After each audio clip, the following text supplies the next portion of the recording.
تخيل تبقى ماشي انت وصديقك في بلد معروفه وفي منطقه عامه وحيويه جدا، ومن كتر ما هي حيويه منتشر فيها لوحات الاعلانات الالكترونيه، وفجاه لا بيك ولا عليك تلاقي لوحه من الاعلانات دي بتعرض فيلم اباحي. ايوه ده اللي حصل بالفعل. بس قبل اي حاجه وزي ما اتعودنا هنصلي على النبي في التعليق وندوس لايك على الفيديو ونشترك في القناه ونفعل زر الجرس علشان يوصلنا كل جديد.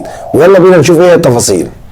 انتشر فيديو على السوشيال ميديا انتشار رهيب جدا لفيديو اباحي معروض على لوحه اعلانات في بغداد في ساحه عقبه بن نافع في منطقه القراده. امر غريب جدا واول مره نشوف حاجه زي كده. احنا وصلنا لمنتهى الانحلال ان يتم عرض فيديو زي ده كده لعامه الناس في الشوارع، يبقى احنا لازم نعيد حساباتنا. وبالمناسبه الشخص ده تم القبض عليه وبنطالب باشد العقوبه عليه علشان يكون عبره لغيره. ده ما عملش فعل فاضي في الطريق العام، ده الموضوع عدى فعل فاضي في الطريق العام. ازاي يتجرأ ويعمل حاجه زي كده؟ ده بني ادم اكيد مختل عقليا مريض نفسي ان يجيله الجراءه انه يعرض حاجه زي كده. لازم الشخص ده يتحاسب يا جماعه علشان يكون عبره لغيره، لان احنا وصلنا لمرحله انحلال اخلاقي ما تتوصفش، فعلا ما توصفش. ودي كانت نهايه الفيديو وده كان خبر النهارده. هستاذن حضراتكم هتدوس لايك على الفيديو وتشترك في القناه وتفعل زر الجرس علشان يوصلك كل جديد، ونشوفكم على خير ان شاء الله في فيديو جديد.